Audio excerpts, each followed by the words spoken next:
But Savitri के दिन पूजा कैसे की जाती है, जिसे बर पूजनी मावस भी कहते हैं।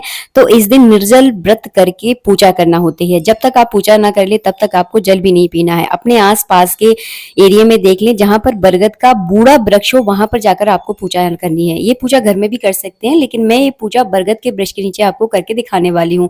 इस तरह का पत्ता और कौंप जरूर आपको लेना है। सबसे पहले मिट्टी के बर्तन को जो आप भरकर लेकर आते हो, उसी से आपको इस तरह से एक परिक्रमा देते हुए पूरा जल जो है ना आपको चढ़ा देना है। फिर से ये मिट्टी का जल आपको भरकर बरगद के वृक्ष के नीचे भरकर आपको ये रखना है।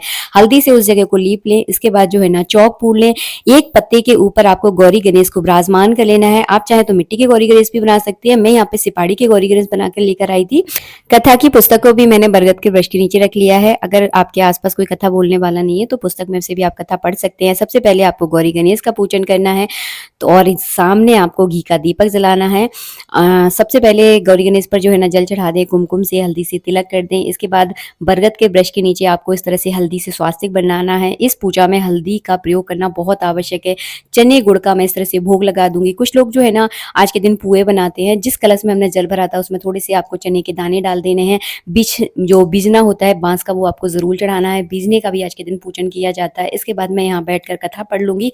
ये पूजा थोड़े सूक्ष्म रूप से की जाती है, क्योंकि आज के दिन बहुत सारी महिलाएं बरगद के वृक्ष के नीचे पूजा करती है। अगर आप ज्यादा विधि विधान करोगे तो आप ना खुद पूजा कर पाओगे, ना आपके साथ जो और महिलाएं होंगी वो भी पूजा नहीं कर पाएंगी। तो बहुत सूक्ष्म तरह से जो है ना आज के दिन पूजा की जाती है। इसके बाद जो है ना यहाँ पे मैंने छोटा सा हवन कर दिया है। हवन पर गुड़ का और पुए का मैं इस तरह से भोग लगा देती हूँ। इसके बाद 5 परिक्रमा की जाती हैं। तो यहाँ पर कच्चा सूत है तो कच्चा सूत बांध लीजिए, कच्चा सूत नहीं है तो कलावा लेकर आपको 5-7 परिक्रमा करनी होती हैं। स्थिति परिस्थिति को देख लीजिएगा, ज्यादा भीड़ है तो केवल आप 2 परिक्रमा भी कर सकते हैं। तो यहाँ पर जो है ना इस तरह से कलावा को मैं चारों तरफ से लपेट दूंगी। उसके बाद करूंगी मैं आरती।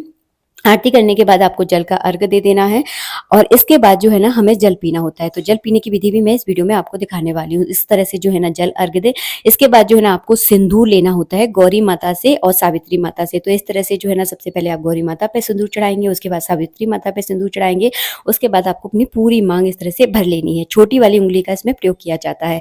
अब दिखाती हूँ मैं आपको जल कैसे पिया जाता है। जल पीने के लिए आपको बरगद के वृक्ष की खोप लेनी है। जो छोटी सी खोप होती है ना वो लेनी होती है।